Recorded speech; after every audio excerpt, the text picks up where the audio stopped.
about 10 of our guys going onto the ship with like cases. So this happened. We sent a team to their planet. There was an exchange. This was only... So that nurse, going back to the nurse who interviewed... Matilda McElroy. And she interviewed it's Eben, correct? So they started calling the EBE an Eben. So he's an EBE. So And it was a female. Yes. So here's what happened. Let's all slow down, everyone, because there's a lot going on here.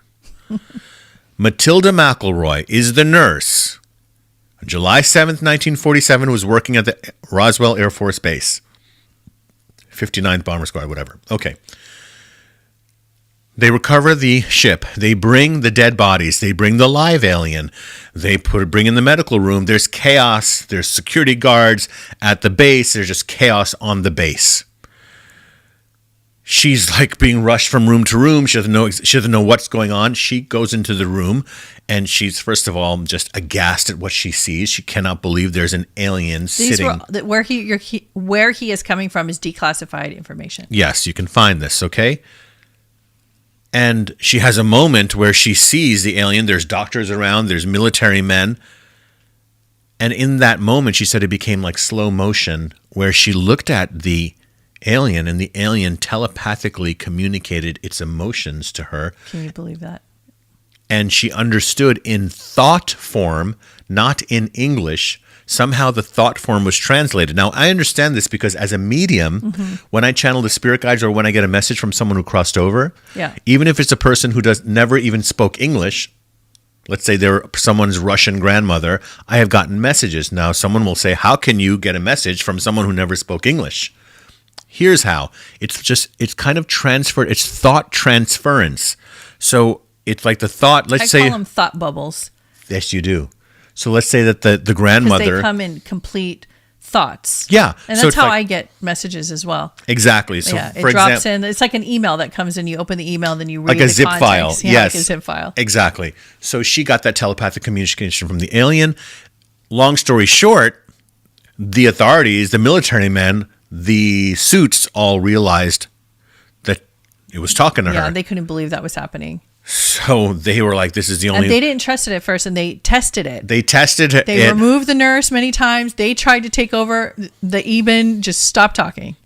Yeah, meaning not moving, telepathy, yeah. Not doing anything. Right. And every time she came to the room, she would say, it needs this, it needs that. Right. So they set it up where they would have her mentally ask questions. They filmed it, apparently. And then she would repeat the answers and they would transcribe it.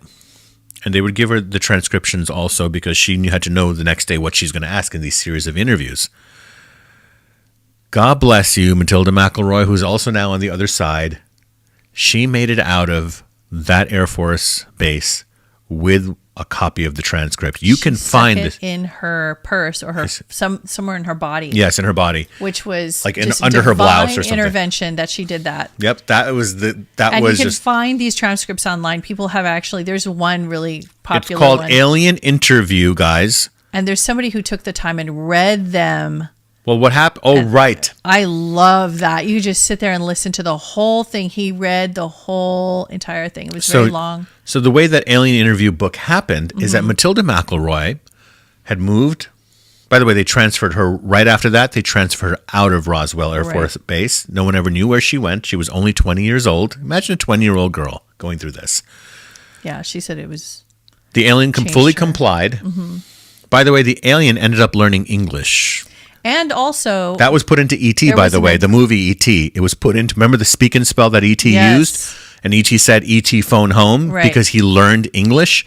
That is taken directly from the sessions of Matilda McElroy with the EBE at Roswell Air Force Base in 1947. They decided through the mental telepathy conversations that she had with the alien that she agreed, the alien was referred to as a she agreed to learn. So they brought all these books and she learned. The alien just went page by page, very advanced intelligence, and read everything and then learned to say, could actually use the mouth to speak. Now, Matilda McElroy moves to Ireland in her elderly years. She is now sick, terminally ill. She decides to write this letter to this investigative reporter, journalist, ufologist, and he verified her credentials. He flew out to Ireland to meet her and all of that, and she gave it to him and just said, I don't want anything, just use these. And boys, you guys got to find it. It's on YouTube, Alien Interview, Matilda McElroy. Let's go back to the Eben. Yes. So there was a mission that this Eben wanted to accomplish, which was to go back home. Yes.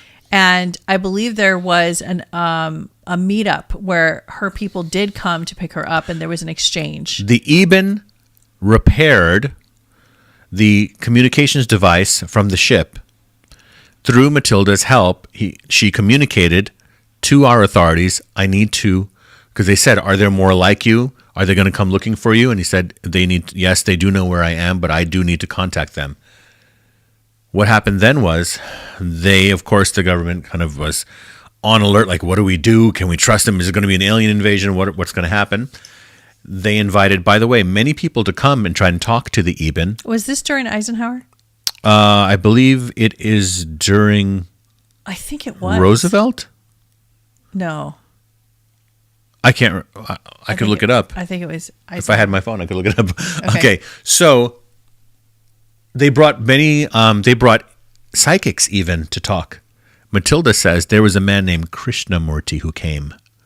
Krishnamurti. J. Krishnamurti was one of the most popular spiritual teachers from India, and she says he came, he was brought there. Okay. So you asked me about the exchange. So then here, listen what happens.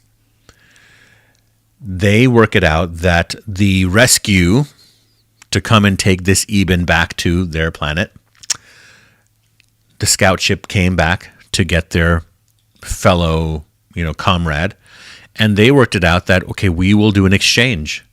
We want a cultural exchange to happen. We want to send some of our men to where you're from. Is this possible? Ended up being all worked out that this was going to happen. It did happen. Which was Close Encounters. Which is shown in Close Encounters. Right. It's not, no one knows really that it's shown, but you can look at the very last scene in Close Encounters when the giant mothership lands at the Air Force Base. They don't focus the camera on this. They're focusing on one scene, but they put it in the movie where you see these about 10 of our guys going onto the ship with like cases. So this happened. We sent a team to their planet. There was an exchange. This was only supposed to be for, I think, 3 years. Ended up being like 9 years because it couldn't tell what time it was on that planet. So this case is called Serpo, Serpo. There is a book called Journey to Serpo, which you can buy on Amazon. I love this story. Which details our exchange program that happened. So they put this in Close Encounters because Close Encounters, that last scene did happen in reality.